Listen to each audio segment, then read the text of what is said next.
میگویند حضرت در نماز نیت با زبان تلفظ کنی یا اینکه با قلب، کدام شرط و ضرور است در نماز؟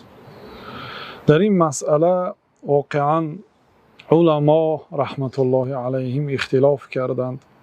بعد اینکه اتفاق کردند که نیت کردن با قلب رکن است، یعنی بدون نیت با قلب عمل قبول نمی شود. در نماز و در دیگر نمازها هم انسان با قلبش این نماز را نیت کند.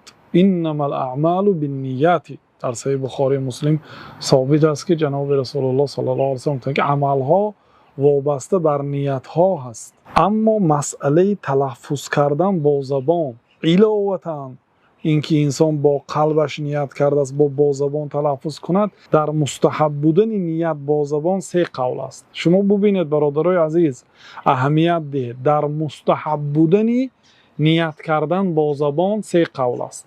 یعنی که در این مسئله قول نیست که یکی از علما گفته باشند که این فرض است، یعنی با زبان نیت کردم بگذارم گفتن فرض گفته باشند. نه، فقط آنهایی که مستحب گفتن، یعنی اگر نیت رو با زبان گوید خوب است گفتن.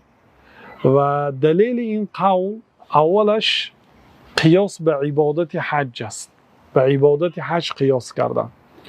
گفتند که پیامبر صلی الله علیه و سلم در حج لبیک حجا گفته، نیت خود را آشکارا با زبان تلفظ کردن. و دلیل عقلی این دلیل از شریعت است و به عبادت حج عبادت نماز را قیاس کردن. این طایفه از اصحاب امام ابو حنیفه رحمت الله علیه و طایفه از اصحاب امام احمد این سخن را گفتند که نیت کردن با زبان مستحب است، یعنی امر خیر است. اگر انسان با زبان هم نیت کند خوب است گفتن، ثوابش زیادتر است گفتن. و دلیل عقلیشان این است که در یک عبادت هم قلب و هم زبان جمع شد گفتن. هم قلب و هم زبان جمع شد گفتن. لیکن به این دلیل این گروه اصحاب قول دویم رد می‌گردانند. قول دویم مستحب نمی‌دانند بلکه بدعت می‌دانند. طایفه از اصحاب مالک و طایفه از اصحاب احمد رحمت الله علیهم میگویند که نیت کردن با زبان مستحب نیست و بعضی از آنها میگویند که بلکه بدعت است. برای چی بدعت است؟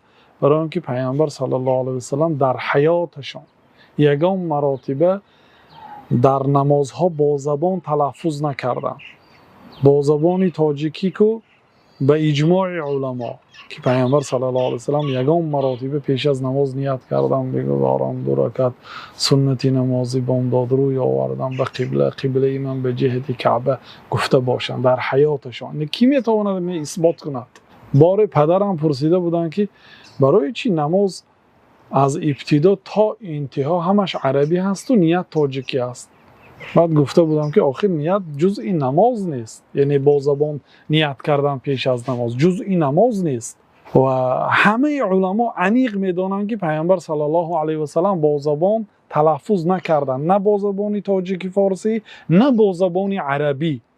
بنابراین آنهایی که گفتند که مستحب است، یعنی نیت کردم بگذارم گوید این خیر است ثواب است گفتند، آنها هم میدونند که پیامبر صلی الله علیه و سلم این عمل را نکردند. وقتی که از آنها میپرسیم که برای چی شما این را مستحب گفتید، گفتند که برای آنکه پیامبر صلی الله علیه و سلم در حج لبیک حجا گفتند که ما نماز رو به حج قیاس میکنیم. گفتند نماز رو به حج قیاس کردن یعنی درست نیست.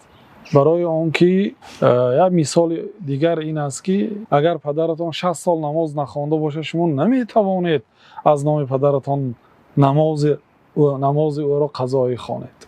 نماز را اگر قضایی خوانده نشود حج را میشود، یعنی از نام پدر حج کرده میشود، از نام پدر نماز خوانده نمیشه. لا یصلی احد عن احد، کسی از نام کسی نماز نمیخونه. این اجماع علما هست. نماز عملی بدنی هست بعضی عملهایی که تا انسان خودش نکند از او ساقط نمیشد مثل نماز. بنابراین حج را به نماز قیاس کرده نمیشد. در سنن ترمذی آمده است که صحابه ها پرسیدند که یا رسول الله از گوشت شتر طهارت کنیم یا نکنیم؟ یعنی وقتی که ما طهارت داریم و گوشت شتر خوریم طهارت کنیم، یعنی بعد اینکه گوشت شتر خوردیم گفتن طهارت کنیم. گوشت گوسفند چی یا رسول الله؟ گفته کسی سوال کرد گفتن که خواهی طهارت کن، نخواهی طهارت نکن. یعنی خوردن گوسفند شکننده های طهارت نیست گفتن. یعنی گوشت گوسفند هم حلال است، گوشت شتر هم حلال است، هر دو هم گرمی هست، ولی حکم فرق کرد. گوشت شتر طهارت را میشکند گفتن، گوشت گوسفند نه. بنابراین هر عبادت به عبادت نه همه وقت قیاس کرده میشود. قیاس قاعده های خود را دارد، علت دارد، علت قیاس هست، سبب قیاس هست.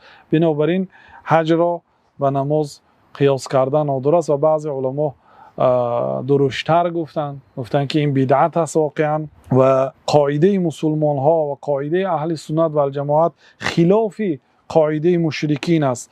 مشرک ها میگفتن که لو کان خیرا ما سبقونا الیه، اگر این دین مقدس اسلام، این قرآن اگر خیر میشد، یعنی اینها از ما پیش نمیگذشتن. کی را در نظر دارم؟ بلال و صهیب و خباب ابن ارت و بعضی صحابه های کمبغل و ضعیف را در نظر داشته میگفتن که لو کان خیرا ما سبقونا الیه، اگر این قرآن و این دین مقدس اسلام خیر میشد اینها از ما پیش نمیگذشتن. ما که در نزد الله تعالی آبرو داریم، الله ما را هدایت میکرد گفتن.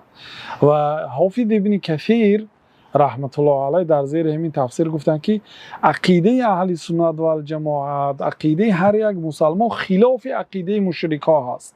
میگویند که مسلمان ها لو کان خیرا لسبقونا الیه، اگر این کاری خیر میشد آنها از ما پیش میگذشتن. یعنی صحابه ها، پیامبر صلی الله علیه و سلم اگر نیت کردن با زبان خیر میشد صحابه ها از ما پیش میگذشتن. پیامبر صلی الله علیه و سلم میگفتند، برای اینکه پیامبر صلی الله علیه و سلم در همه کارها بهترین آن را انتخاب میکردند، اختیار میکردند و با بهترین آنها عمل میکردند.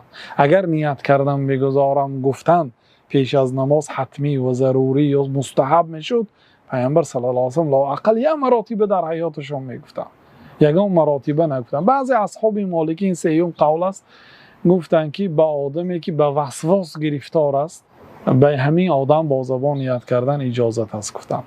یعنی نمیداند که آیا نیت کرد نکرد، در نصف نماز به او وسوسه می آید، همین خیلی بیماری دارد و وسوسه گرفتار است، برای همین آدم گفتن اجازت هست که با زبان تلفظ کند. والله تعالی اعلم.